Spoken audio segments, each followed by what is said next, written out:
إن الحمد لله نحمده ونستعينه ونستغفره ونعوذ بالله من شرور أنفسنا ومن سيئات أعمالنا من يهده الله فلا مضل له ومن يضلل فلا هادي له وأشهد أن لا إله إلا الله وحده لا شريك له وأشهد أن محمدا عبده ورسوله يا أيها الذين آمنوا اتقوا الله حق تقاته ولا تموتن إلا وأنتم مسلمون أما بعد فإن خير الحديث كتاب الله وخير الهدي هدي محمد صلى الله عليه وسلم وشر الأمور محدثاتها وكل محدثة بدعة وكل بدعة ضلالة وكل ضلالة في النار.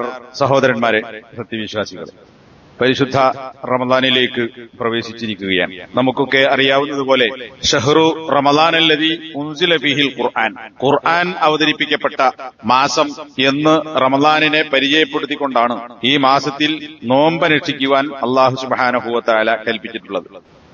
ഖുർആനിന്റെ പ്രത്യേകതയും അതിന്റെ സവിശേഷതകളും ഖുർആൻ പാരായണം ചെയ്യുന്നതിന്റെ പ്രതിഫലവും കൂലിയും ശ്രേഷ്ഠതയും ഇങ്ങനെയുള്ള ഒരുപാട് കാര്യങ്ങൾ സാധാരണയായി നമ്മൾ കേട്ടുവരുന്നുണ്ട്.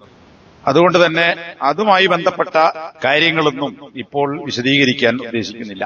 എന്നാൽ ഖുർആനിനെ ഒരു സത്യവിശ്വാസി അല്ലെങ്കിൽ ജനങ്ങൾക്കാണല്ലോ ഖുർആൻ. അപ്പൊ ജനങ്ങൾ ഖുർആനിനെ സ്വീകരിക്കാതെ അവഗണിക്കുന്നതുമായി ബന്ധപ്പെട്ട് നിരവധി താക്കീതുകൾ, അതുകൊണ്ടുണ്ടായിത്തീരുന്ന ഭവിഷ്യത്തുകൾ വിശുദ്ധ ഖുർആനിൽ പറഞ്ഞതായി നമുക്ക് കാണാം.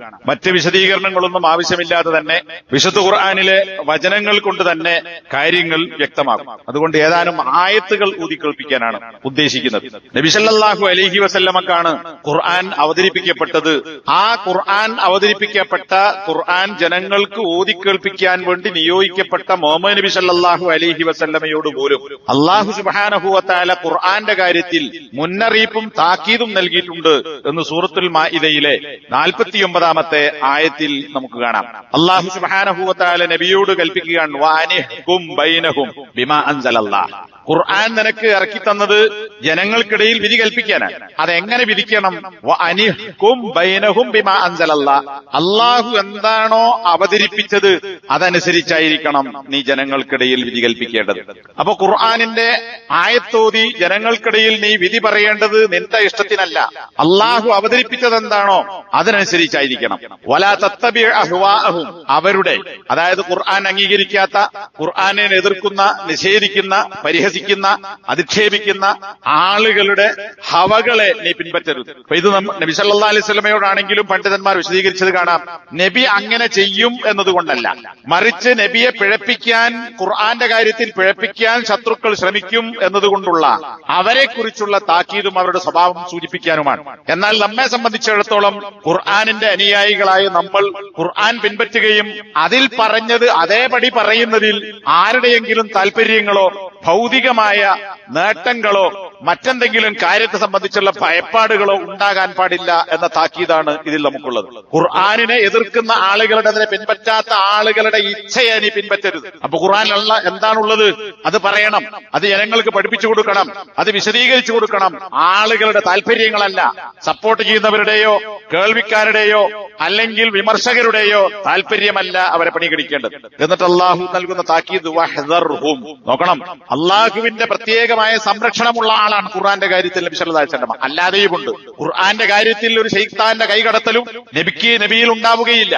ആകാശത്ത് പോലും ഖുർആൻ അവതരിക്കുന്ന കാലഘട്ടത്തിൽ 23 വർഷക്കാലം പിശാചുക്കൾക്ക് കടന്നു കയറി ചെല്ലാനോ കട്ടുകേൾക്കാനോ പറ്റാത്ത രീതിയിൽ ആകാശത്തിന് പ്രത്യേകമായ പാറാവുകാരെ അള്ളാഹു നിശ്ചയിക്കുകയും ഹറസൻ, പാറാവുകാരെ, സെക്യൂരിറ്റിക്കാരെ നിശ്ചയിക്കുകയും കട്ടുകേൾക്കാൻ വരുന്ന ജിന്നുകളെ അമ്പെയ്ത് കരിച്ചു കളയാൻ വേണ്ടി ശിഹാബ്, ഉൽക്കകളെ അള്ളാഹു ഏർപ്പെടുത്തുകയും ചെയ്തു എന്ന് ഖുർആനിൽ അള്ളാഹു സുബ്ഹാനഹു വ തആല ഒന്നിലധികം സ്ഥലങ്ങളിൽ പറഞ്ഞിട്ടുണ്ട്. എന്നാൽ മനുഷ്യ പിശാചുക്കൾ നിന്നെ പിഴപ്പിക്കാം. അതുകൊണ്ട് വഹ്ദർഹും, ഖുർആന്റെ ശത്രുക്കളും ഖുർആനെ ദുർവ്യാഖ്യാനിക്കുന്നവരുമായ ആളുകളെ കുറിച്ച് നീ പേടിക്കണം.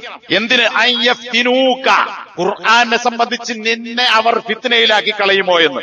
അപ്പൊ ഖുർആൻ പഠിപ്പിക്കാൻ വന്ന നബി സല്ലല്ലാഹു അലൈഹി വസല്ലമയെ ജനങ്ങൾ പിഴപ്പിച്ചു കളയും എന്നതിനെക്കുറിച്ച് പേടിക്കാൻ താക്കീത് നൽകിയിട്ടുണ്ടെങ്കിൽ, അങ്ങനെയൊന്നുമുള്ള യാതൊരു സംരക്ഷണവും പ്രൊട്ടക്ഷനും ഇല്ലാത്ത നമ്മെ സംബന്ധിച്ചിടത്തോളം നമ്മളിൽ തന്നെ ഹവകളുണ്ട്.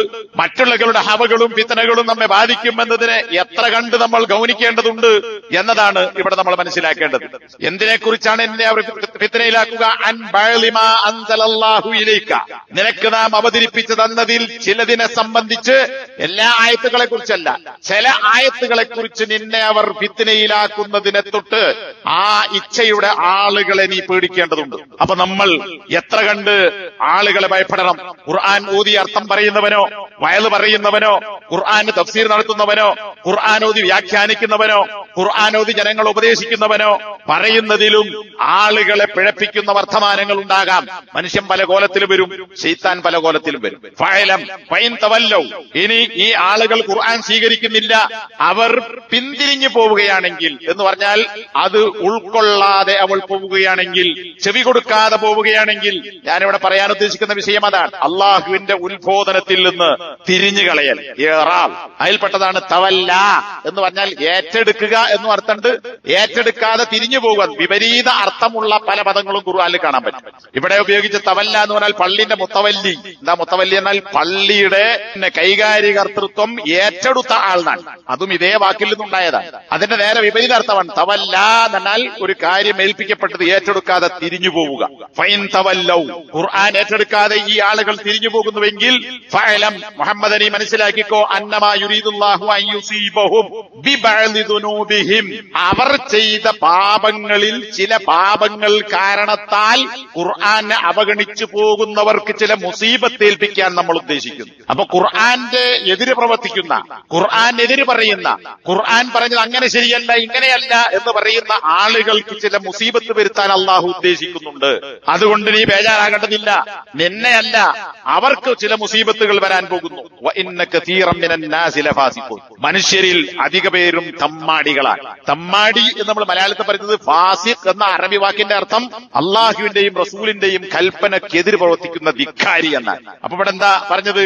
അള്ളാഹു ഇറക്കിയ ഖുർആൻ, ആ ഖുർആന്റെ കൽപ്പനകൾ പാലിക്കാതെ ഇച്ഛക്ക് പിന്നാലെ പോവുകയോ ഫിത്നയിൽ അകപ്പെടുത്താൻ ശ്രമിക്കുന്നവരുടെ ഫിത്നക്ക് അകപ്പെടുകയോ ചെയ്താൽ അതിന്റെ പിന്നാലെ പോകുന്നവർ ഫാസിഖുകളാകുന്നു. കൂടുതൽ വിശദീകരണം ആവശ്യമില്ല. അപ്പൊ നബിയെ പോലും താക്കീത് ചെയ്ത വിഷയമാണ് ഈ കാര്യം എന്നതാണ് നമുക്ക് മനസ്സിലാക്കാൻ പറ്റുന്നത്. ഏറാൽ, തിരിഞ്ഞു കളയുക, അവഗണിക്കുക എന്ന് പറഞ്ഞാൽ അതിന് പണ്ഡിതന്മാർ നൽകിയ വിശദീകരണങ്ങൾ കേട്ടിട്ട് കേൾക്കാത്തവനെ പോലെ പോകുന്നു, കണ്ടിട്ട് കാണാത്തവനെ പോലെ പോകുന്നു. ഖുർആനിന്റെ ആയത്തുകൾക്ക് അവന്റെ ഹൃദയത്തിൽ യാതൊരു സ്വാധീനവും ഉണ്ടാകുന്നില്ല. ഏതുപോലെ? കസ്സഫാ ലാ യഖിറു അലൈഹൽ മാ, മിനുസമുള്ള ഒരു പാറക്കല്ല് പോലെ, ഗ്രാനൈറ്റ്, മാർബിൾ പോലുള്ള മിനുസമുള്ള പാറകൾ, ഈ പാറക്ക് മുകളിലേക്ക് ഒരു തുള്ളി വെള്ളം വീണാൽ ലാ യഖിറു അലൈഹ, വെള്ളം അതിന്റെ മേൽ ഉറച്ചു നിൽക്കുകയില്ല, അത് ഒലിച്ചു പോകും. അപ്പൊ മിനുസമുള്ള പാറപ്പുറത്ത് വെള്ളം ഒലിച്ചു പോകുന്നത് പോലെ ഖുർആന്റെ ആയത്തുകൾ ഓതിക്കേൾപ്പിക്കപ്പെട്ടാൽ ഹൃദയത്തിൽ തട്ടാതെ ഒലിച്ചു പോകുന്നവർ അവരാണ് ഏറാളിന്റെ ആളുകൾ. നമ്മൾ ആ കൂട്ടത്തിൽപ്പെട്ടവരാണോ അല്ലേ എന്ന് നമ്മൾ പരിശോധിക്കണം. വിശുദ്ധ ഖുർആൻ സൂറത്തുൽ കഹ്ഫ് പലപ്പോഴും ആളുകൾ പാരായണം ചെയ്യുന്ന ഒരു സൂറത്താണ്. ഈ സൂറത്തുൽ കഹ്ഫിലെ 57, 58, 59 വചനങ്ങളിൽ അല്ലാഹു സുബ്ഹാനഹു വ തആല അവന്റെ വചനങ്ങളിൽ നിന്ന് തിരിഞ്ഞു പോകുന്ന ആളുകളെ കുറിച്ച് വിശേഷിപ്പിച്ചതെന്താ? വമൻ അദ്ലമു മിമ്മൻ ദുക്കിറ ബിആയാതിഹി ഫഅറള അൻഹാ, തന്റെ റബ്ബിന്റെ, അല്ലാഹു എന്ന് പറയുന്നതിന് പകരം മനുഷ്യനോട് ബന്ധപ്പെടുത്തി മനുഷ്യന്റെ റബ്ബ്, നമ്മുടെയൊക്കെ റബ്ബ്, ആ റബ്ബ് നമ്മുടെ പരിപാലകൻ, അതാണ് മനുഷ്യന്റെ പരിപാലകന്റെ വചനങ്ങൾ അവർ ഓർമ്മിപ്പിക്കപ്പെട്ടാൽ, ഉത്ബോധിപ്പിക്കപ്പെട്ടാൽ അതിനെ അവഗണിച്ചു പോകുന്നവനേക്കാൾ വലിയ അക്രമിയാരാണ്? മിമ്മൻ ദുക്കിർ, റബ്ബിന്റെ ആയത്തുകൾ ഓർമ്മിപ്പിക്കപ്പെട്ടു. ദിക്ർ, തദ്കീർ എന്ന ഉത്ബോധനം, വയല്, ഖുത്ബ, പ്രസംഗം, ക്ലാസ്, ലേഖനങ്ങൾ, ഇതൊക്കെ അതിൽപ്പെട്ടതാണ്. ഫഅറള അൻഹാ, അങ്ങനെയൊക്കെ ഉപദേശങ്ങൾ കിട്ടിയാലും അതിനെ അവഗണിച്ചു പോകുന്നവനേക്കാൾ വലിയ അക്രമിയാരുണ്ട്? വനസിയ മാ ഖദ്ദമത് യദാ, അവൻ ചെയ്ത തിന്മകൾ, അവൻ ചെയ്യുന്നതെന്തോ അതൊക്കെ എന്ന് പറഞ്ഞാൽ ഖുർആൻ സ്വീകരിക്കാതിരിക്കുക, ഖുർആനിൽ പറഞ്ഞ കാര്യങ്ങൾ ഉൾക്കൊള്ളാതിരിക്കുക, ഖുർആനെ നിഷേധിക്കുക, ഖുർആനെ ദുർവ്യാഖ്യാനിക്കുക, ഖുർആനിൽ പറഞ്ഞ ആയത്തുകൾക്ക് അർത്ഥങ്ങൾ മാറ്റിപ്പറയുക, ഇച്ഛക്ക് പിന്നാലെ പോവുക, ഇതൊക്കെ അതിൽപ്പെട്ടതാണ്. എന്തൊക്കെ മനുഷ്യൻ ചെയ്യുന്നുണ്ടോ ആ ചെയ്യുന്ന കാര്യങ്ങളൊക്കെ അവൻ മറന്നുപോകുന്നു. മറക്കാൻ കാരണം എന്താ? ഖുർആൻ അവൻ യഥാർത്ഥത്തിൽ ഉൾക്കൊണ്ടിട്ടില്ല, ഖുർആനിൽ തിരിഞ്ഞു കളയുന്നു. അതുകൊണ്ട് തന്നെ അവൻ ചെയ്ത പ്രവർത്തനങ്ങൾ അവൻ മറക്കുന്നു. ഇത് അള്ളാഹുവിന്റെ കൽപ്പനയ്ക്കെതിരാണെന്ന് അവൻ മനസ്സിലാകുന്നില്ല, അല്ലെങ്കിൽ മനസ്സിലാക്കിയത് അവന്റെ തലയിൽ ശരിയായി ഉൾക്കൊള്ളുന്നില്ല, ജീവിതത്തിൽ ഉണ്ടാകുന്നില്ല. ഇങ്ങനെയുള്ള വിശേഷണമാണ് അള്ളാഹു അവർക്ക് നൽകിയത്. അമൻ അള്ളാഹ്. അപ്പൊ അള്ളാഹുവിന്റെ ഖുർആനിനെ ഏത് നിലക്കാണെങ്കിലും ശരി, കേൾക്കാതിരിക്കുകയോ ഓതാതിരിക്കുകയോ പഠിക്കാതിരിക്കുകയോ പ്രവർത്തിക്കാതിരിക്കുകയോ നിഷേധിക്കുകയോ പരിഹസിക്കുകയോ ദുർവ്യാഖ്യാനിക്കുകയോ വളച്ചൊടിക്കുകയോ ഇച്ഛക്കനുസരിച്ച് പ്രവർത്തിക്കുകയോ ഏതായിരുന്നാലും ഇതൊക്കെ ഈ പറഞ്ഞ ഏറാദിൽപ്പെട്ടതാണ്. അങ്ങനെയുള്ളവനെ അള്ളാഹു വിശേഷിപ്പിച്ചത് അക്രമമെന്നാണ്. ഏറ്റവും വലിയ അക്രമി അള്ളാഹുവിന്റെ വചനങ്ങളെ വിട്ടുപോകുന്നവനേക്കാൾ വലിയ അക്രമിയാരാണ്? അപ്പൊ ഏറാദ് എന്ന് പറയുന്നത് അക്രമമാണ്. ഏറ്റവും വലിയ അക്രമി അള്ളാഹുവിന്റെ ഖുർആനിനെ കേട്ടില്ലെന്ന് കണ്ടില്ലെന്ന് മനസ്സിൽ സ്വാധീനം ചെലുത്താത്ത തലത്തിൽ അതിനെ ഒഴുക്കിവിടുന്നവൻ, അവനാകുന്നു ഏറ്റവും വലിയ അക്രമി എന്ന് അള്ളാഹു ഇവിടെ വിശേഷിപ്പിക്കുന്നു. അതിന്റെ ബാക്കി ഭാഗം ആയത്തുകൾ ഞാൻ ഇവിടെ സൂചിപ്പിക്കുന്നില്ല. എന്നാൽ ഈ ഏറ്റവും വലിയ അക്രമി വനസിയമാ കദ്ദമത്തിയതാ, അവനവൻ ചെയ്യുന്ന ഖുർആനിനെ അവഗണിക്കുന്നവൻ ചെയ്തു കൂട്ടുന്ന പാപങ്ങളെ അവൻ മറന്നു കളയുന്നു. കദ്ദമത്തിയതാഹു, ഖുർആൻ ഉപയോഗിച്ച വാക്ക് നോക്കൂ, അവന്റെ രണ്ട് കൈകൾ മുന്തിച്ചത്, സമർപ്പിച്ചത് എന്നാണ്. കസബത്ത് എന്ന വാക്കും ഖുർആൻ ഉപയോഗിച്ചത് കാണാം. നമ്മുടെ പ്രവർത്തനം അത് മനസ്സുകൊണ്ടുള്ള പ്രവർത്തനമായാലും നാവ് കൊണ്ടുള്ള പ്രവർത്തനമായാലും അവയവങ്ങൾ കൊണ്ടുള്ള പ്രവർത്തനമായാലും അത് നമ്മുടെ സമ്പാദ്യമാണ്, നമ്മൾ പ്രവർത്തിക്കുന്നതാണ്. അതാണ് അവന്റെ കരങ്ങൾ മുൻകൂട്ടി സമർപ്പിച്ചത് എന്ന് പറയുന്നത്. എന്നാൽ നമ്മൾ ചെയ്തു കൂട്ടുന്ന കാര്യങ്ങൾ, പറഞ്ഞു കൂട്ടുന്ന കാര്യങ്ങൾ, മനസ്സുകൊണ്ട് ചെയ്യുന്ന തിന്മകൾ, ഇതൊക്കെ അവൻ മറന്നു കളയുന്നു. പക്ഷേ സൂറത്തുൽ മുജാദല 6-ാമത്തെ ആയത്തിൽ അള്ളാഹു ഓർമ്മപ്പെടുത്തുന്നു, അങ്ങനെ മറക്കണ്ട. മറന്നാലും അള്ളാഹു മറക്കുകയില്ല. ആര് മറന്നാലും, ഞാൻ അങ്ങനെ പറഞ്ഞിട്ടില്ലെന്ന് പറഞ്ഞാലും ചെയ്തിട്ടില്ലെന്ന് പറഞ്ഞാലും എന്ന് പറഞ്ഞാൽ മറന്നുപോയാലും ശരി, അഹ്സാഹുല്ലാ, അള്ളാഹു അതിനൊക്കെ എണ്ണി ക്ലിപ്തപ്പെടുത്തി കണക്കാക്കിയിട്ടുണ്ട്.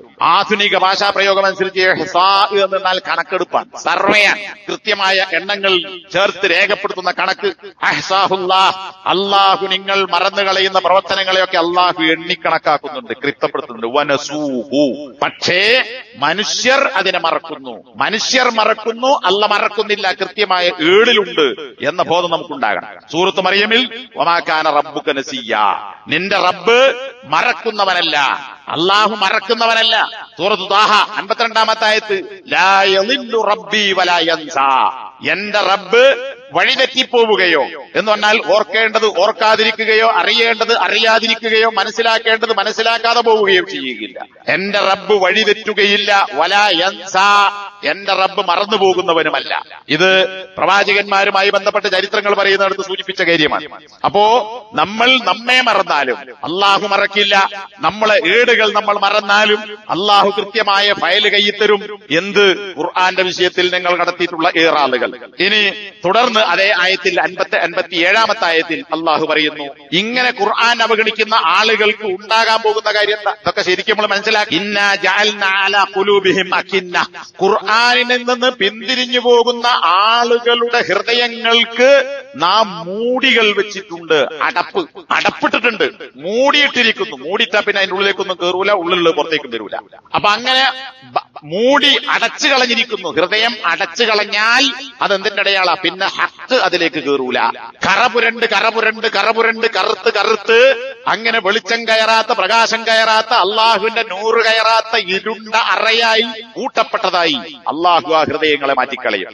അയ്യപ്പഹൂഹു, കണ്ടോ, കേട്ടിട്ടും പഠിക്കാൻ അവസരമുണ്ടായിട്ടും കേൾക്കാത്ത, വായിക്കാത്ത, ഓതാത്ത, അത് ഗ്രഹിക്കാത്ത ആളുകൾക്ക് അതാണ് അല്ലാഹു പറഞ്ഞത്, അയ്യപ്പഹൂഹു, ഖുർആൻ ഗ്രഹിക്കുന്നതിൽ നിന്ന് അവരുടെ ഹൃദയത്തിന് നാം അടപ്പെട്ടിരിക്കുന്നു. പിന്നെ കേറൂല, പിന്നെ തീരെ കേറൂല. കേറാൻ അള്ളാഹു അവസരം നൽകി, വായിക്കാൻ അവസരം നൽകി, കേൾക്കാൻ അവസരം നൽകി, പഠിക്കാൻ സമയം നൽകി, അതിന് ആരോഗ്യം നൽകി, പണം നൽകി.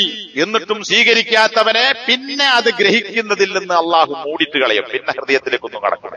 വഫീ ആദാനിഹിം വഖ്റ, അവരുടെ ചെവികളിൽ നാം പിന്നെ കട്ടി ബാധിപ്പിച്ചിരിക്കുന്നു. എന്നാൽ ചെവി കട്ടിയപ്പോ എന്താർത്ഥം? അതിന്റെ ഉള്ളിലേക്കൊന്നും കടക്കൂല. അപ്പൊ ഹൃദയത്തിലേക്ക് പോകൂല, ചെവിയിലേക്ക് കയറുകയില്ല. വൈൻ തദ്ഉഹും ഇലൽ ഹുദാ, ഇനി അവരോട് നീ സന്മാർഗത്തിലേക്ക് അവരെ ക്ഷണിച്ചാൽ, വയൽ പറഞ്ഞാൽ, കുത്തു പറഞ്ഞാൽ, ഉപദേശിച്ചാൽ, ലേഖനമെഴുതിയാൽ, ക്ലാസ് എടുത്താൽ ഫലൻ യഹ്തദൂ ഇദൻ അബദാ, പിന്നെ ഒരിക്കലും അവർ സന്മാർഗത്തിലേക്ക് പ്രാപിക്കുകയില്ല. അപ്പൊ നോക്കൂ, ഹൃദയം അടച്ചുപൂട്ടി, അങ്ങനെ അടച്ച് ചെവികളിലേക്കൊന്നും കടക്കാത്ത രീതിയിൽ കട്ടിയുള്ളതാക്കി മാറ്റി, വിളിച്ചാൽ സന്മാർഗത്തിലേക്ക് വരാൻ കഴിയാത്തവരായി, അബദൻ ഒരിക്കലും പിന്നെ ഹിദായത്തിലേക്ക് തിരിച്ചു വരാത്ത ആളുകളായി ഇത്തരം ആളുകളെ നാം മാറ്റി. അപ്പൊ അങ്ങനെ ദുനിയാവിൽ തന്നെ ശിക്ഷിക്കപ്പെടുന്ന, കണ്ണുണ്ടായിട്ട് കാണാൻ ഓതാൻ കഴിയാത്ത, ചെവിയുണ്ടായിട്ട് ഹക്ക് കേൾക്കാൻ കഴിയാത്ത, ഹൃദയമുണ്ടായിട്ട് ഹക്കിനെ സ്വീകരിക്കാൻ പറ്റാത്ത അവസ്ഥയിലേക്ക് നമ്മൾ പോയാൽ അത് മൃഗങ്ങളെക്കാൾ അധപ്പതിക്കുന്ന അവസ്ഥയാണ്. മൂന്നാമത്തേത് വിശുദ്ധ ഖുർആൻ സൂറത്തുൽ അംഫാലിലെ 21, 22, 23 ആയത്തുകളിൽ അല്ലാഹു പറയുന്നത് കാണാം. അല്ലാഹു സുബ്ഹാനഹു വ തആല പറയുകയാണ്, വലൗ അലിമല്ലാഹു ഫീഹിം ഖൈറൻ ലഅസ്മഅഹും വലൗ അസ്മഅഹും ലതവല്ലവ വഹും മുഅ്രിദൂൻ. അതിന്റെ മുമ്പത്തെ ആയത്തിൽ 23ാമത്തെ ആയത്താണ്. ഈ ആയത്തിന്റെ മുമ്പ് അള്ളാഹു പറയുന്നത്, അവരോട് വല്ലതും മോദി കേൾപ്പിക്കപ്പെട്ടാൽ അവർ കേൾക്കുകയില്ല, തിരിഞ്ഞുകളയുന്നു, അവഗണിക്കുന്നു.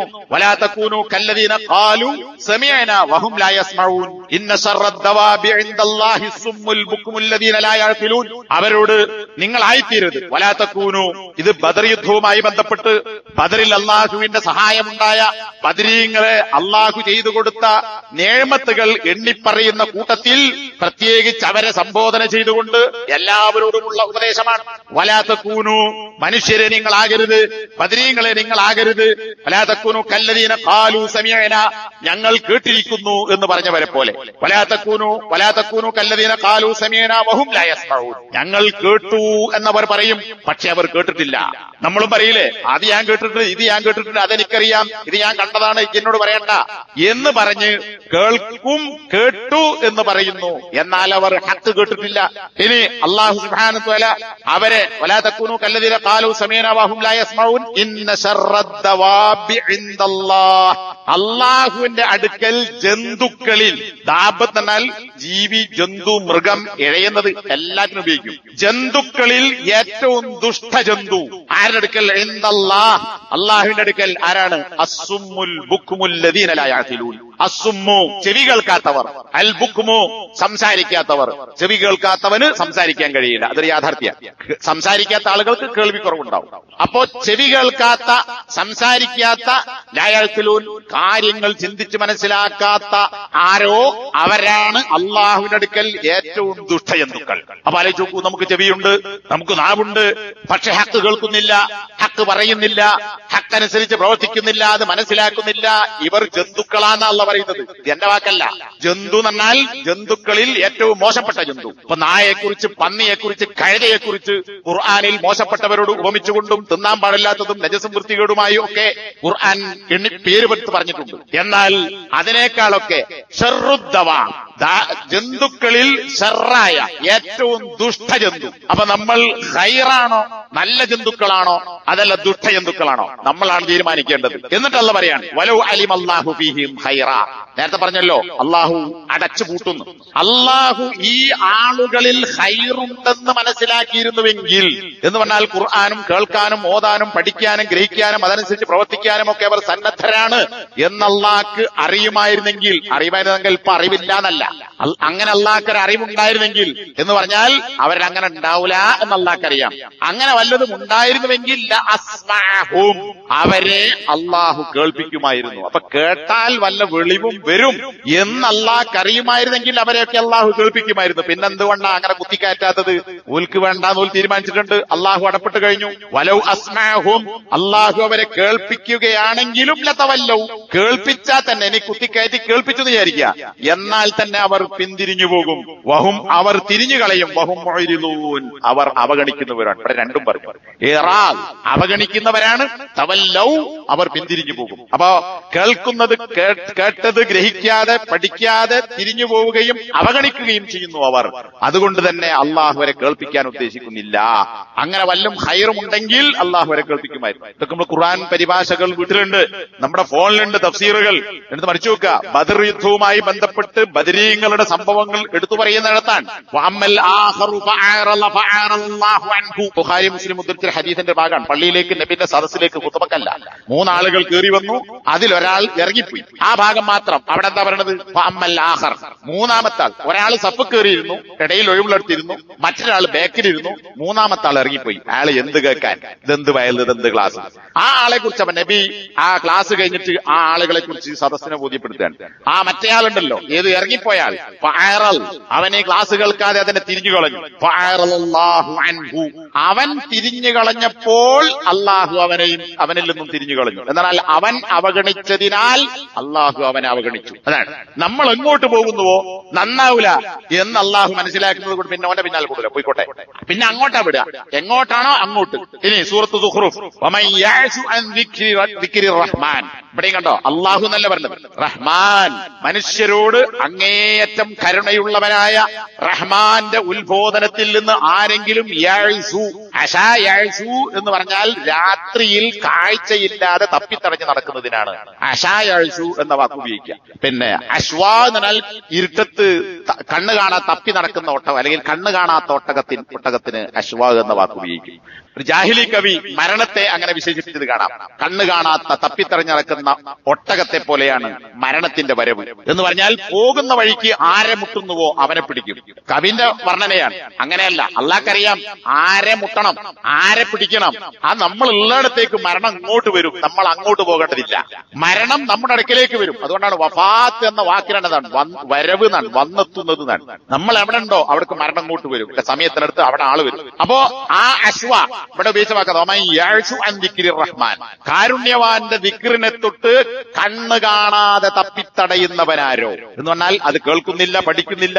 നുഖയ്യിദ് ലഹു ശൈത്താനൻ, ഖുർആനിൽ നിന്ന് തിരിഞ്ഞു കളയുന്നവന് ഒരു ശൈത്താനെ കരീനായി, കൂട്ടുകാരനായി അള്ളാഹു നിശ്ചയിക്കും. കണ്ടോ, നമുക്ക് നന്മ പ്രേരിപ്പിച്ചു തരാൻ അതിനൊരവസ്ഥയും സഹായം അള്ളാഹു നിശ്ചയിച്ചിട്ടുണ്ട്. എന്നാൽ ഷർറിലേക്കാണ് നമ്മൾ പോകുന്നതെങ്കിൽ നമ്മളെ അതിലേക്ക് കൊണ്ടുപോകാൻ ഒരു ശൈത്താനെയും നമുക്ക് നിശ്ചയിച്ചിട്ടുണ്ട്. ഖുർആന്റെ വാക്കാൻ നുഖയ്യിദ് ലഹു ശൈത്താനൻ, അവന് ഒരു ശൈത്താനെ നാം ഏർപ്പാടാക്കി കൊടുക്കും. ഫഹുവ, നാം ഏർപ്പാടാക്കി കൊടുത്ത ശൈത്താൻ, ലഹു, ഖുർആനിൽ നിന്ന് ആര് അവഗണിച്ച് തപ്പിത്തടഞ്ഞ് നടന്ന് അത് കാണാതെ കേൾക്കാതെ പോകുന്നുവോ അവന് ഈ ശൈത്താനെ നാം ഏർപ്പെടുത്തിയ ശൈത്താനായിത്തീരും. കരീൻ കറന എന്നാൽ ചേർത്ത് വെക്കുവാന്നാണ്. ഇപ്പൊ കന്നുകൂട്ടുന്ന ആളുകൾക്ക് നൽകിയ 2 കാളയെ അല്ലെങ്കിൽ കാളവണ്ടിക്ക് 2 മൃഗങ്ങളെ, പോത്തോ മൂരിയോ, അതിന് 2 ചേർത്ത് വെക്കാനാണ് മുഖം എന്ന സാധനം ഉപയോഗിക്കുന്നത്. ഇപ്പൊ ചെറിയ മക്കൾക്കൊന്നും പറഞ്ഞാൽ മനസ്സിലാവില്ല. 2 വഴിക്ക് പോകാതിരിക്കാൻ, ഒരേ ദിശയിൽ പോകാൻ 2ന്റെയും തോളിൽ 2 കോല് വെച്ചിട്ട്, ഈ 2 കോല് വെച്ചിട്ട് കഴുത്തിലൊരു സാധനം വെക്കും. അപ്പൊ ഒരേ റൂട്ടിലേ പോകുള്ളൂ. അത് തെളിക്കുന്നവൻ എങ്ങോട്ടാണ് തെളിക്കുന്നത്, അതാണ് മുഖം. അത് കറന, ചേർത്ത് വെക്കുക, അടുപ്പിച്ചു വെക്കുക. അപ്പൊ കരീൻ എന്നാൽ അടുത്ത് ചേർക്കപ്പെട്ട കൂട്ടുകാരൻ. അപ്പൊ നമ്മുടെ അല്ലെങ്കിൽ ഖുർആനെ അവഗണിക്കുന്നവന്റെ അടുത്ത് നിർത്തപ്പെട്ട ഏറ്റവും അടുത്ത കൂട്ടുകാരൻ പിശാചായിരിക്കും. ഈ ശൈത്താനെ ആരാ ഏർപ്പാടാക്കിയത്? അള്ളാഹു. എന്തുകൊണ്ട്? നമ്മൾ അങ്ങനെ ആകണം എന്നതുകൊണ്ടല്ല, നമ്മൾ അങ്ങനെ ആയി എങ്കിൽ പിന്നെ അങ്ങനെ പോയിക്കോട്ടെ. അതാ പറഞ്ഞത് വമൻ യഅശു അൻ ദിക്രി റഹ്മാൻ, അള്ളാഹുവിന്റെ ഉത്ബോധനത്തിൽ നിന്ന് കണ്ണ് കാണാതെ തെറ്റിപ്പോകുന്നവൻ, അവന് ഒരു ശൈത്താനെ കൂട്ടുകാരനാക്കി വെച്ചു കൊടുക്കും. അപ്പൊ ആ ശൈത്താൻ നമ്മളെ കൂട്ടുകാരനായി തീരും. നമ്മൾ ഖുർആനെ നേരത്തെ പറഞ്ഞ ഏതെങ്കിലും തരത്തിൽ അവഗണനയിലേക്ക് പോകുന്നുവെങ്കിൽ. സൂറത്തുൽ ബഖറ 110-ാമത്തെ ആയത്തിൽ അല്ലാഹു പറയാം, മുനാഫിക്കുകളെ കുറിച്ച് അല്ലാഹു പറയുന്നുണ്ട്, ഫീ ഖുലൂബിഹിം മറദ് ഫസാദഹുമുല്ലാഹു മറദ, അവരുടെ ഹൃദയത്തിൽ രോഗമുണ്ട്. എന്നാൽ ഖുർആൻ ഓതി കേൾപ്പിക്കപ്പെടുമ്പോൾ അത് സ്വീകരിക്കുന്നില്ല. ഞങ്ങൾ വിശ്വസിച്ചിരിക്കുന്നു എന്ന് പറയുകയും കാഫിറുകളിലേക്ക് ചെന്നാൽ ഞങ്ങൾ നിങ്ങളോടൊപ്പമാണ്, അവരെ ഞങ്ങൾ പരിഹസിക്കുകയാണ് എന്ന് പറയുകയും ചെയ്യുന്ന കപടവിശ്വാസികളെ കുറിച്ചാണ് പറഞ്ഞത്.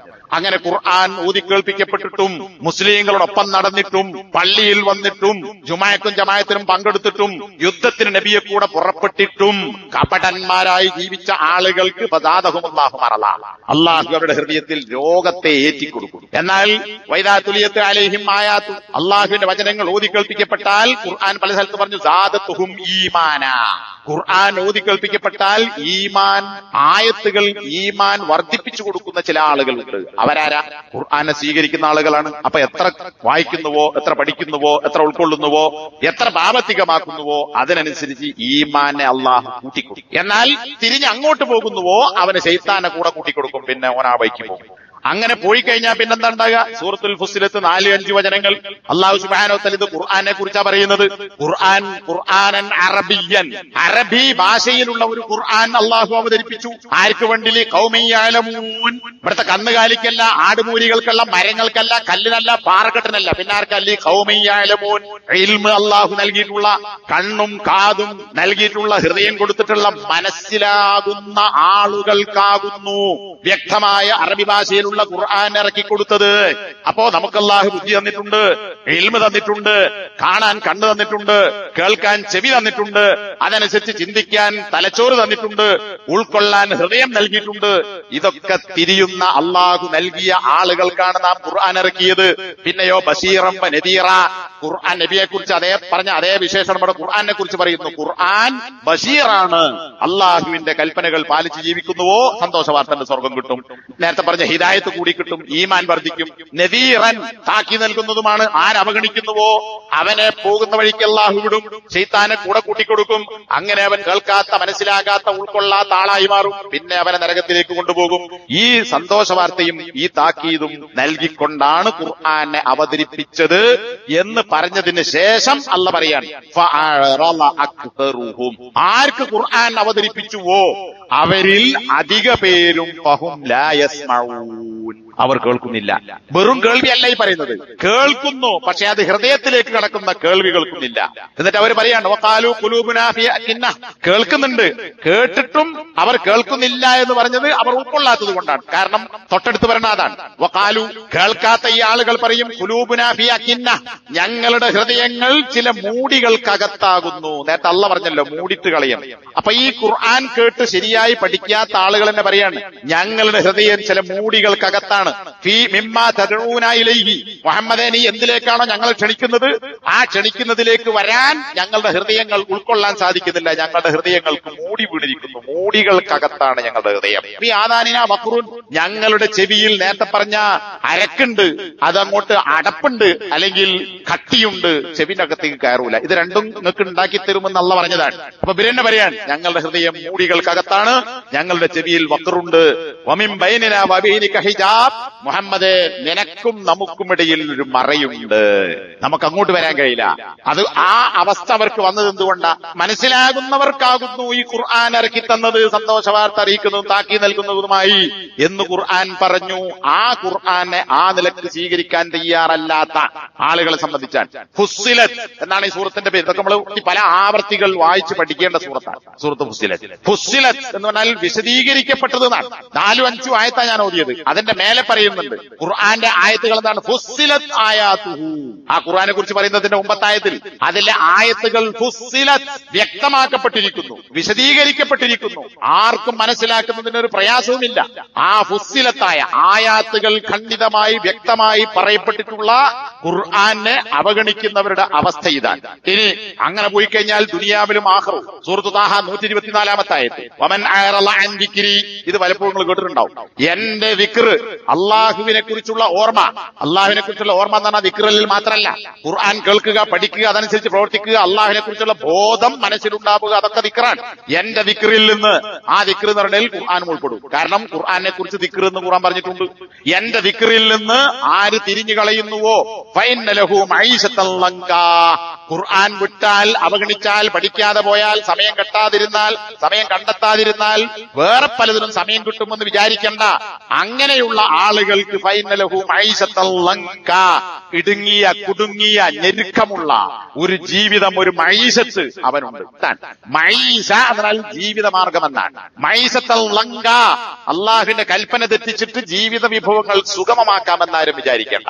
അങ്ങനെയുള്ള ആളുകൾക്ക് ഞെരുങ്ങിയ, ഇടുങ്ങിയ, കുടുങ്ങിയ ഒരു മഈശത്താണ് അള്ളാഹു അവരെ ഏർപ്പെടുത്തി കൊടുക്കുക ദുനിയാവിൽ. വനഹ്ശുറുഹു യൗമൽ ഖിയാമത്തി അഅമാ, പരലോകത്ത് അവനെ അന്ധനായി നാം കൊണ്ടുവരും. എല്ലാവരും കണ്ട് നടക്കുമ്പോൾ ഖുർആൻ അവഗണിച്ചവനെ അള്ളാഹു അന്ധനാക്കി കൊണ്ടുവരും. തല കീഴായി മുഖം കുത്തി നടക്കുന്നവർ അവിടെ കാണാം, പല കോലത്തിൽ വരുന്ന ആളുകൾ. അപ്പൊ ഇവിടെ പറഞ്ഞ എന്താ? അന്ധനായി. എന്തുകൊണ്ട് അന്ധനാക്കി? ഈ മനുഷ്യൻ ചോദിക്കും റബ്ബി ലിമ ഹശർതനി അഅമാ വഖദ് കുന്തു ബസീറ, അല്ലയോ അല്ലാഹുവേ നീ എന്നെ എന്തിനാണ് കണ്ണു കാണാത്തവനായി ഇവിടെ കൊണ്ടുവന്നത്? ഞാൻ ദുനിയാവിൽ കണ്ണുള്ളവനായിരുന്നുവല്ലോ. ബസീറ, ഞാൻ ദുനിയാവിൽ കാണുന്നവനായിരുന്നു. എന്തിനാണ് കാഴ്ചയുള്ള എന്നെ മഹ്ശറിൽ കണ്ണുപൊട്ടനായി കൊണ്ടുവന്നത്? അപ്പൊ അള്ളാന്റെ മറുപടി, നീ ദുനിയാവിൽ കാഴ്ചയുള്ളവനായിരുന്നു, പക്ഷേ നീ അള്ളാഹുവിന്റെ ദിക്റിനെ മറന്നു കളഞ്ഞു. അതുകൊണ്ട് കദാലിക്കൽ യൗമ തുൻസാ, നീ അള്ളാഹുവിനെ ദുനിയാവിൽ മറന്നതുകൊണ്ട്, കണ്ണ് കണ്ടിട്ടും കാണാത്തവനെ പോലെ ജീവിച്ചതുകൊണ്ട്, ഖുർആൻ നിന്റെ മുമ്പിലുണ്ടായിട്ടും ഓതാതെ പഠിക്കാതെ സ്വീകരിക്കാതെ ചിന്തിക്കാതെ പഠിക്കാതെ പോയതുകൊണ്ട് ആ കണ്ണില്ലാത്ത അവസ്ഥയിലാണ് കണ്ണ് തന്നിട്ടും നീ ജീവിച്ചത്. അതുകൊണ്ട് നിന്നെ ഞാൻ ഇവിടെ കണ്ണില്ലാത്തവനായി കൊണ്ടുവന്നു. അപ്രകാരം നീ ഇവിടെയും മറക്കപ്പെടുന്നു. ഇതുപോലെ ഖുർആനെ നീ മറന്നതുപോലെ, അള്ളാഹുവിന്റെ ഉത്ബോധനം മറന്നതുപോലെ നീ പരലോകത്ത് മറക്കപ്പെട്ടിരിക്കുന്നു എന്ന് പറഞ്ഞാൽ അള്ളാഹ് മറന്നോ, ലിസ്റ്റിൽ നിന്ന് വിട്ടു, രക്ഷപ്പെട്ടു പോകാമെന്ന് വിചാരിക്കേണ്ട. ഈ മറവി ഏതാണ്? അള്ളാഹുവിനോട് കാണിച്ച അവഗണനക്ക് തുല്യമായ അവഗണനയാണിത്. അതുകൊണ്ട് തന്നെ പരലോകത്ത് നിനക്കൊരു ഖൈറും ഉണ്ടാവുകയില്ല, ഒരു റഹ്മത്തും ഉണ്ടാകുമെന്ന് നീ വിചാരിക്കേണ്ടതില്ല. ദുനിയാവിൽ ഭൗതികമായ നേട്ടത്തിന് വേണ്ടിയാണല്ലോ നീ കണ്ട ഖുർആനെ കണ്ടില്ലെന്ന വിലക്ക് നടന്നത്. അപ്പൊ നീ ഇവിടെ നടന്നോ? അവിടെ സ്വർഗമുണ്ട്, ഇപ്പുറത്ത് നരകമുണ്ട്. ആ സ്വർഗം, അതിലേക്ക് പോകാൻ, അത് കാണാൻ, അത് ആസ്വദിക്കാനുള്ള കാഴ്ചയോ പ്രകാശമോ നിനക്കുണ്ടാവുകയില്ല. അന്ധനായി ദുനിയാവിൽ ജീവിച്ചവൻ നീ ഖുർആനിൽ ആ അന്ധതയ്ക്ക് പകരമുള്ള ഇരുട്ടുള്ള ജീവിതത്തിലേക്ക് പോയിക്കൊള്ളുക. സൂറത്തുൽ മുദ്ദസ്സിർ 49, 50, 51 വചനങ്ങൾ. വമാലഹും അനിത്തദ്കിറതി മുഅ്രിദീൻ, ഖുർആൻ സ്വീകരിക്കാത്ത, കേൾക്കാത്ത, ഉൾക്കൊള്ളാത്ത, പഠിക്കാത്ത ആളുകളെ കുറിച്ച് അല്ലാഹ് പറയാണ്. ഫമാലഹും, മനുഷ്യർക്ക് എന്തു പറ്റി? അല്ലാഹുവിന്റെ ചോദ്യം, ഫമാലഹും, അവർക്ക് എന്ത് പറ്റിപ്പോയി? അനിത്തദ്കിറതി മുഅ്രിദീൻ, അല്ലാഹുവിന്റെ ഈ തദ്കിറ എന്നാൽ ബസ് കയറിയ ടിക്കറ്റിന്, ട്രെയിനിന്റെ ടിക്കറ്റ്, ഫ്ലൈറ്റ് ടിക്കറ്റ്, തദ്കിറ എന്നാണ് ടിക്കറ്റ് അർത്ഥമുണ്ട്, ഗൾഫ് വേൽക്കാരി തദ്കിറ, ആ ടിക്കറ്റ് അല്ല ഇത്. ഫമാലഹും അനിത്തദ്കിറ, അല്ലാഹുവിന്റെ ഉത്ബോധനം, ഓർമ്മപ്പെടുത്തലിനെ അവഗണിക്കുന്ന ആളുകൾക്ക് എന്തു പറ്റിപ്പോയി? ഇങ്ങനെയൊക്കെ ഖുർആൻ ഇറക്കി, നബിയെ അയച്ച് പഠിപ്പിച്ചു, മാതൃകയാക്കി തന്നു, വിശദീകരിച്ചു കൊടുത്തു, അത് ലോകാവസാനം ഇവിടെ പഠിപ്പിക്കപ്പെടുന്നു. എന്നിട്ട് ഫമാലഹും അനിത്തദ്കിറതി മുഅ്രിദീൻ, ഈ ഉത്ബോധനത്തിൽ നിന്ന് തിരിഞ്ഞു കളയുന്ന ആളുകൾ എന്തു പറ്റിപ്പോയി? പറഞ്ഞു തരായിട്ടല്ല, കേൾപ്പിക്കായിട്ടല്ല. ഇനി ആ ഖുർആനിനെ വിട്ടുപോകുന്ന ആളുകളെ ഖുർആൻ എങ്ങനെ ചിത്രീകരിച്ചു? കഅന്നഹും ഹുമുറും മുസ്തംഫിറ. ഇപ്പോൾ നോക്കാണ്ടി പള്ളിയിൽ വയലുണ്ട്, ക്ലാസ് ഉണ്ട് എന്നൊക്കെ പറഞ്ഞാൽ അനൗൺസ് ചെയ്താൽ ചിലപ്പോ സുന്നത്ത് സാധാരണ നിസ്കരിക്കാതെ ഇറങ്ങിപ്പോ. കാരണം എന്താ? കുറച്ചുകൂടി ഇരുന്നാൽ ക്ലാസ് നിസ്കരിക്കേണ്ടി വരും, അപ്പം വേഗം തടിയെടുക്കുക അല്ലേ? പള്ളിയിൽ ജമാഅത്തിന് ഒരു നിസ്കരിക്കാനുണ്ടാവും, പക്ഷേ ക്ലാസ്സേ കഴിക്കില്ല. അത് എന്ത് വയലാൽ തിരക്കില്ല. ഏതുപോലെ ഖുർആൻ പറയാണ്, ഫറത്ത് മിൻ ഖസ്വറ. ഖസ്വറ എന്ന് പറഞ്ഞാൽ 2-3 അർത്ഥം. വേട്ടക്കാരൻ, അമ്പെയ്ത്തുകാരൻ, സിംഹം, 3 അർത്ഥം ലഭിക്കാറുണ്ട്. വേട്ടക്കാരനിൽ നിന്ന്, അമ്പെയ്ത്തുകാരനിൽ നിന്ന്, അല്ലെങ്കിൽ സിംഹത്തിൽ നിന്ന് വിരണ്ടോടിപ്പോകുന്ന കഴുതകളെ പോലെ വയല് കേട്ടാൽ ഓടിപ്പോകുന്ന ഈ ആളുകൾക്ക് എന്ത് പറ്റി? അപ്പൊ കേൾക്കാതിരിക്കൽ, കാണാതിരിക്കൽ, കേട്ടാലും കണ്ടാലും സ്വീകരിക്കാതിരിക്കൽ, പഠിക്കാതിരിക്കൽ ഒക്കെ അതിൽ പെട്ടതാണ്. ഈ ആളുകൾക്ക് എന്ത് പറ്റിപ്പോയി? അവർ ആ തിരിഞ്ഞു പോകുന്ന പോക്ക് കണ്ടാൽ സിംഹത്തെ കണ്ട് വിരണ്ടോടുന്ന, ഫറ എന്ന് പറഞ്ഞാൽ പേടിച്ചോടുന്നതാണ്. പിന്നെ ഇസ്തംഫറ എന്ന് പറഞ്ഞ നേരത്തെ തന്നെ വിരണ്ടോടി പോവുക. പേടിച്ച് വിരണ്ടോടിപ്പോകുന്ന കഴുതകൾ എങ്ങനെ ഓടിപ്പോകുന്നുവോ അതുപോലെയാണ് ഈ മനുഷ്യന്മാർ ഖുർആനിൽ നിന്ന് ഓടിപ്പോകുന്നത്. അപ്പൊ നമ്മൾ ആ കൂട്ടത്തിൽപ്പെട്ടവരാണോ? ഇത് നേരത്തെ തുടക്കത്തിൽ പറഞ്ഞു, ഓതാത്തവരെ പഠിക്കാത്തവരെ മാത്രമല്ല, ഓതുകയും പഠിപ്പിക്കുകയും വയൽ പറയുകയും ഖുർആൻ ക്ലാസ് എടുക്കുകയും ലേഖനം എഴുതുകയും ചെയ്യുന്ന ആളുകൾ പോലും ഖുർആനിന്റെ യഥാർത്ഥ ലക്ഷ്യങ്ങളിൽ നിന്നും കൽപ്പനകളിൽ നിന്നും ഉപദേശങ്ങളിൽ നിന്നും തിരിഞ്ഞു പോകുന്നുവെങ്കിൽ അവരും ആരെയോ പേടിച്ച്, ആരെയോ തൃപ്തിപ്പെടുത്താൻ ഈ കഴുതകളെ പോലെ വിരണ്ടോടുന്നു എന്ന് ഖുർആൻ പറഞ്ഞത് സൂറത്ത് മുദ്ദസ്സിറിലെ വാചകമാണ്. നബി സല്ലല്ലാഹു അലൈഹി വസല്ലമക്ക് വഹി കിട്ടിപ്പോയിട്ട് പുതച്ച് പനിച്ചു കിടക്കാൻ. ആ സമയത്ത് എഴുന്നേൽക്ക് മുഹമ്മദേ. എന്താണ് പുതച്ചു കിടക്കുന്നത്? അതാണ് യാ അയ്യുഹൽ മുദ്ദസ്സിർ ഖും ഫഅൻദിർ. പുതപ്പിട്ട് മൂടിക്കിടക്കുന്നവനെ എഴുന്നേൽക്കൂ, നീ താക്കീത് ചെയ്യൂ, മൂടിക്കിടക്കേണ്ടവനല്ല എന്ന് ഖുർആന്റെ വഹി ഇഖ്റ ബിസ്മി ഇറങ്ങിയതിന് ശേഷം അള്ളാഹു നബിക്ക് അയച്ചു കൊടുക്കുന്ന, ഓതി കേൾപ്പിച്ച ആയത്തുകളാണ്. അതിലാണ് ഈ ആയത്തുകൾ അള്ളാഹു സൂചിപ്പിക്കുന്നത്. ഇനിയോ ദുനിയാവിലെ നിഅമത്തുകൾ നീങ്ങിപ്പോകും. സൂറത്തു സബ എന്ന് പറഞ്ഞാൽ യമനിലെ ഒരു ഗോത്രക്കാരാണ്. അവിടെ അണക്കെട്ടും 2 തോട്ടങ്ങളും ഒക്കെ അള്ളാഹു നൽകിയിരുന്നു. അങ്ങനെ ആ സുഭിക്ഷമായ പഴവർഗ്ഗങ്ങളും കൃഷിഭൂമികളും കാർഷിക വിളകളും എല്ലാം ആസ്വദിച്ച് അനുഭവിച്ച് ജീവിച്ച ആളുകൾ, അവരിലേക്ക് നിയോഗിക്കപ്പെട്ട പ്രവാചകന്റെ ഉപദേശങ്ങളും അള്ളാഹുവിന്റെ കൽപ്പനകളും അവർ അവഗണിച്ചപ്പോൾ അണക്കെട്ടിന്റെ പെരുവെള്ളം അവർക്ക് മേൽ നാം അയച്ചുവിട്ടു. അണക്കെട്ടിന്റെ ഷട്ടർ തുറന്ന മാതിരി ഒന്നായി അണക്കെട്ട് പൊളിഞ്ഞിട്ട് അങ്ങോട്ട് ചീറിപ്പാഞ്ഞു വന്നു വെള്ളം. അവരുടെ 2 തോട്ടങ്ങൾക്ക് പകരം നാം വേറെ 2 തോട്ടങ്ങൾ കൊടുത്തു. ആ തോട്ടമേതാ മധുരമുള്ളതല്ല, ആപ്പിളും മുന്തിരിയുമുള്ളതല്ല, മറിച്ച് ദവാതൈ ഉകുലിൻ ഖംതിൻ, കയ്പും ചവർപ്പുമുള്ള പഴങ്ങൾ നൽകുന്ന മരങ്ങളുള്ള ഒരു തോട്ടം. അപ്പൊ നമ്മുടെ നാട്ടിൽ തെങ്ങുണ്ട്, കവുങ്ങുണ്ട്, റബ്ബറുണ്ട്, വാഴയുണ്ട്, നെല്ലുണ്ട്, അങ്ങനെ പലതുമുണ്ട്. അതിനൊക്കെ പകരം അള്ളാഹു കയ്പും ചവർപ്പുമുള്ള തോട്ടമാണ് നൽകിയതെന്ന് വിചാരിക്കൂ. എന്തായിരിക്കും അവസ്ഥ? അസ്ലിൻ, അസ്ല് എന്ന് പറയുന്നത് ഈ കാറ്റാടി മരം പോലുള്ള ഒരു മരമാണ്. പല അഭിപ്രായങ്ങളും. എന്താണ്? ഭാനുക മരം, ഇങ്ങനെ പല പേരും അതിന് മലയാളത്തിൽ കൊടുത്ത് കാണാം. പക്ഷെ ഏതാണെന്ന് കൃത്യമായി പറയാൻ കഴിയില്ല. അങ്ങനെ തിന്നാൻ പറ്റാത്തൊരു മരവും എലന്ത മരത്തിൽ നിന്ന് കുറച്ചു. എലന്ത മരത്തിന്റെ കായ പറിച്ചു തിന്നാം. ചെറിയ ആപ്പിളിന്റെ ഒരു ചെറിയ നെല്ലിക്കലത്തുള്ള കായ ഉണ്ടാവും, അതുപോലെ നല്ല പൊടിയുള്ള ഒരു കായ ഉണ്ടാകുന്ന പ്രശ്നമാണ്. എന്നാൽ അത് പൂർണ്ണമായി കൊടുത്തോ? ഇല്ല, അതിൽ നിന്ന് കുറച്ചും അള്ളാഹു കൊടുത്തു. ഇത് സൂറത്ത് സബയിലെ 16-ാമത്തെ ആയത്താണ്. അപ്പൊ നല്ല തോട്ടവും വിഭവവും ഉണ്ടായ ആളുകൾ ദുനിയാവ് തന്നെ അള്ളാഹുവിന്റെ കൽപ്പനകളെ അവഗണിച്ചതുകൊണ്ട് അള്ളാഹു അവർക്ക് കൊടുത്തു. ഇനി ഇവിടെ നിന്ന് തീരൂല. വമൻ അളലമു മിമ്മൻ ദുക്കിറ ബിആയാതി റബ്ബിഹി തുമ്മ അറള അൻഹാ ഇന്നാ മിനൽ മുജ്രിമീന മുൻതഖിമൂൻ. അവഗണിക്കുന്ന ആളുകൾക്ക് സൂറത്തു സജ്ദ 22-ാമത്തെ ആയത്ത്. പാപികൾ, അള്ളാഹുവിന്റെ കൽപ്പനകൾ ധിക്കരിക്കുന്ന, ശിർക്കും കുഫ്റും ചെയ്യുന്ന, ഖുർആൻ അവഗണിക്കുന്ന ആളുകളിൽ നിന്ന് നാം അവരിൽ നിന്ന് ശിക്ഷാ നടപടി സ്വീകരിക്കും. അത് ദുനിയാവിലുണ്ടാവും, ആഖിറത്തിലും ഉണ്ടാകും. പിന്നെയോ യസ്ലുഖുഹു അദാബൻ സ്വഅദ, സൂറത്ത് ജിന്ന് 17-ാമത്തെ ആയത്ത്. അത്തരം ആളുകളെ പരലോകത്ത് പ്രയാസമേറിയ ഒരു പാതയിലേക്ക്, സ്ഥലത്തേക്ക് അവരെ നാം കടത്തിവിടും. അതങ്ങോട്ട നരകത്തിലേക്ക്. പിന്നെയോ ഖിയാമത്ത് നാളിൽ വലിയ കെട്ടും പാണ്ടും എടുത്തു വരേണ്ടി വരും. സൂറത്ത് താഹ 99, 101. യഹ്മിലു യൗമൽ ഖിയാമത്തി ബിസ്റാ. ഖിയാമത്ത് നാളിൽ ഇതൊക്കെ ഈ ആളുകളെ കുറിച്ചാണ്. ദിക്ർ നൽകിയിട്ട് സ്വീകരിക്കാത്തവരെ കുറിച്ചാണ്. ഖിയാമത്ത് നാളിൽ അവർ ബിസ്ർ വഹിക്കും. ബിസ്ർ എന്ന് പറഞ്ഞാൽ പാപഭാരം, കെട്ടും പാണ്ടവും. അതാണ് പാപത്തിന്റെ ഭാണ്ഡങ്ങൾ അവർ വഹിച്ചു വരും. എന്നിട്ടോ സൂറത്ത് സുമർ 86-ാമത്തെ ആയത്ത്. അവൻ അവിടെ വെച്ച് പറയും, അള്ളാഹു നബിയെയും ഖുർആനൊക്കെ അവതരിപ്പിക്കാനുള്ള കാരണമായി പറയുന്ന കൂട്ടത്ത് പറയണ എന്തിനാ ഇത് ഇറക്കി തന്നത്? പരലോകത്ത് വെച്ച് അള്ളഹാനോട് അങ്ങോട്ട് തർക്കിക്കാതിരിക്കാൻ, ഒരു മനുഷ്യനും പറയാതിരിക്കാൻ. യാ ഹസ്രത്ത, എന്റെ സങ്കടമേ, അലാമ ഫറത്ത് ബി ജംബില്ല. ഇങ്ങനൊന്നും മുന്നേ പറഞ്ഞിരുന്നെങ്കിൽ ഞാൻ കൂട്ടത്ത് പെടുമായിരുന്നു. എന്തുകൊണ്ട് ഖുർആൻ ഇറക്കിയില്ല, എന്തുകൊണ്ട് നബിയെ അയച്ചില്ല എന്ന് ചോദിക്കാതിരിക്കാൻ. പിന്നെ മറ്റൊരു ന്യായം, മറ്റൊന്ന് അവൻ അവിടെ വെച്ച് സങ്കടപ്പെടാതിരിക്കാൻ. പരലോകത്ത് വെച്ച് ഞാൻ അള്ളാഹുവിന്റെ വശത്തിൽ വീഴ്ച വരുത്തിയെന്നാണ്, അള്ളാഹുവിന്റെ കൽപ്പനകൾ ഖുർആന്റെ വിഷയത്തിൽ വീഴ്ച വരുത്തിയതിൽ ഉള്ള സങ്കടമേ എന്ന് പരലോകത്ത് ഖേദിക്കാതിരിക്കാനുമാണ് ഖുർആൻ ഇറക്കി തന്നതെന്നാണ്. അപ്പൊ അങ്ങനെ ഖേദിക്കേണ്ടി വരുന്ന ഒരു സമയം പരലോകത്തുണ്ടാവും. അപ്പോ അള്ളാഹു പറയും, ഞാൻ ഖുർആൻ ഇറക്കി തന്നിരുന്നു, മുഹമ്മദ് നബിയെ അയച്ചിട്ടുണ്ട്, എന്തുകൊണ്ട് സ്വീകരിച്ചില്ല? അത് പറയാനും സങ്കടപ്പെടാനും ഒരു വകുപ്പില്ല എന്നാണ്. അതുപോലും അള്ളാഹു അടച്ചിരിക്കുന്നു. അതുകൊണ്ട് 14 കാര്യങ്ങൾ ഇവിടെ ഞാൻ സൂചിപ്പിച്ചു. അള്ളാഹു സുബ്ഹാനഹു വ തആല ഇത്തരം ആളുകളിൽ ഉൾപ്പെടുത്താതെ ഖുർആനിന്റെ ആളുകളായി, അഹ്ലുൽ ഖുർആൻ, അള്ളാഹുവിന്റെ ആളുകൾ, ഖുർആന്റെ ആളുകളാകാൻ അള്ളാഹു നമുക്കെല്ലാവർക്കും തൗഫീഖ് നൽകി അനുഗ്രഹിക്കുമാറാകട്ടെ. അൽഹംദുലില്ലാഹ് വസല്ലല്ലാഹു അലാ മുഹമ്മദ് അല്ലദീ ബല്ലഗ റിസാലത വഅദ്ദൽ അമാന. മറ്റൊരു കാര്യം, ഇതേ സംഭവവുമായി ബന്ധപ്പെട്ടുകൊണ്ട് വിശുദ്ധ ഖുർആനിൽ നമുക്ക് കാണാൻ സാധിക്കും. അലം യഅ്നിലില്ലദീന ആമനു അൻ തഖ്ശഅ ഖുലൂബുഹും ലിദിക്രില്ലാഹ്. അള്ളാഹു അവതരിപ്പിച്ച ഖുർആനിനെ കുറിച്ച് പേടിക്കുവാനും അവൻ ഇറക്കിത്തന്ന കാര്യങ്ങൾ ഉൾക്കൊള്ളുന്നതിൽ നിന്നും അവരെ തടയുന്നത് എന്താണ്, അവർക്കതിന് സമയമായില്ലേ എന്ന് ഖുർആനിലെ ഒരായത്ത് കാണാം. ഇത് നമ്മൾ പലപ്പോഴും കേൾക്കുന്ന ഒരായത്താണ്. അള്ളാഹു സത്യവിശ്വാസികളോട്, ആരുടെ? കാഫിരീങ്ങളോടല്ല, മുശ്രിക്കുകളോടല്ല. അലം ലില്ലദീന ആമനു, വിശ്വസിച്ച മുഅ്മിനുകളായി തീർന്ന ആളുകൾക്ക് സമയമായില്ലേ? അൻ തഖ്ശഅ ഖുലൂബുഹും ലിദിക്രില്ലാഹ്, അല്ലാഹുവിന്റെ ദിക്റിന് വേണ്ടി ഹൃദയങ്ങൾ കീഴ്പ്പെടാൻ സമയമായില്ലേ? അല്ലാഹുവിന്റെ ദിക്ർ ഏതാ? ഖുർആൻ. അല്ലാഹുവിന്റെ ഖുർആന് കീഴ്പ്പെട്ട് ജീവിക്കാൻ വിശ്വസിച്ചവർക്ക് സമയമായില്ലേ? വമാ നസല മിനൽ ഹഖി, ഹഖിൽ നിന്ന് അല്ലാഹു എന്ത് അവതരിപ്പിച്ചുവോ അതിന് കീഴ്പ്പെട്ട് ജീവിക്കുവാനും. എന്നിട്ട് അല്ലാഹു പറയാണ്, നിങ്ങൾ മുമ്പ് വേദഗ്രന്ഥം നൽകപ്പെട്ട ആളുകളെ പോലെ ആയിത്തീരരുതോ.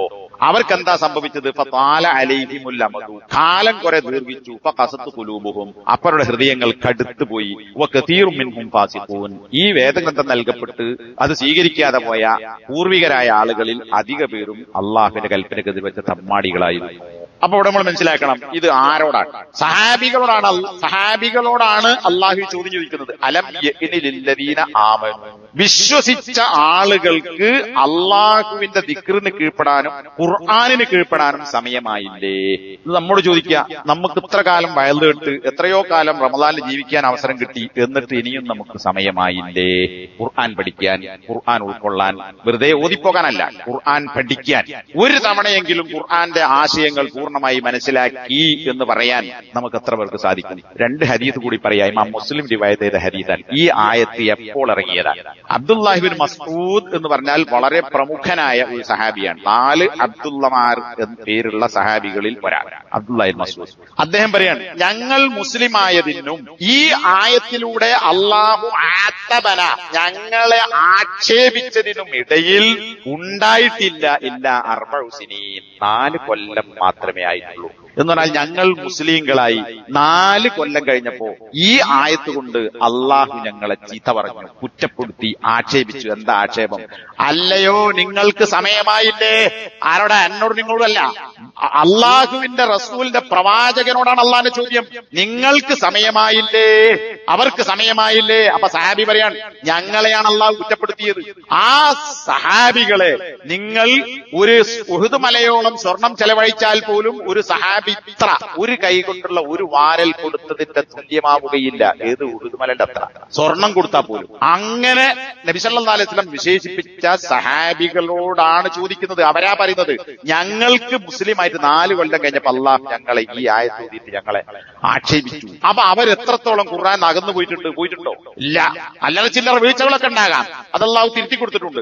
ആ ആളുകൾ പോലും ഞങ്ങളെയാണല്ലോ അള്ളാഹു ഈ ആയത്തിലൂടെ അധിക്ഷേപിച്ചത്, കുറ്റപ്പെടുത്തിയത് എന്ന് അവർ സങ്കടപ്പെട്ടുവെങ്കിൽ, ഇനി ഇതേ കാര്യം തന്നെ അബ്ദുല്ലാഹിബ്നു സുബൈർ റളിയല്ലാഹു അൻഹു, വളരെ പ്രമുഖനായ വേറെ സഹാബിയാണ് അബ്ദുല്ലാഹി സുബൈർ റളിയല്ലാഹു അൻഹു. അദ്ദേഹം പറയുന്നത് കാണാം, ഇതേ ആയത്ത് ഞങ്ങളെ മുസ്ലിമായി ഈ ആയത്തിറങ്ങി അള്ളാഹു ഞങ്ങളെ ആക്ഷേപിക്കുന്നതിന്റെ ഇടയിൽ 4 കൊല്ലം അല്ലാതെ ഉണ്ടായിട്ടില്ല. ഒന്ന് മുസ്ലിമിന്റെ അരീത്താണ്, ഒന്ന് ഇബ്നു മാജന്റെ അരീത്താണ്, ഒന്ന് അബ്ദുല്ലാഹിബ്നു മസ്ഊദ് പറയുന്നതാണ്, മറ്റത് അബ്ദുല്ലാഹിബ്നു സുബൈർ പറയുന്നതാണ്. അപ്പൊ നോക്കൂ, ആ സഹാബികളുടെ മനസ്സിൽ തട്ടി വേദനിച്ചെങ്കിൽ നമ്മൾ എത്ര വട്ടം ഇത് കേട്ടുപോയി, എത്ര ഇതുപോലുള്ള ഖുതുബകൾ കേട്ടുപോയി, എത്ര ക്ലാസുകൾ കേട്ടുപോയി. പക്ഷേ കേൾക്കുന്നത്, കാണുന്നത് ഹൃദയത്തിലേക്ക് എത്തി ഉൾക്കൊണ്ട് നമ്മുടെ ജീവിതത്തിന്റെ ഓരോ മേഖലകളിലും ശരീരത്തിൽ ഒന്നായി അതിന്റെ പ്രതിഫലനം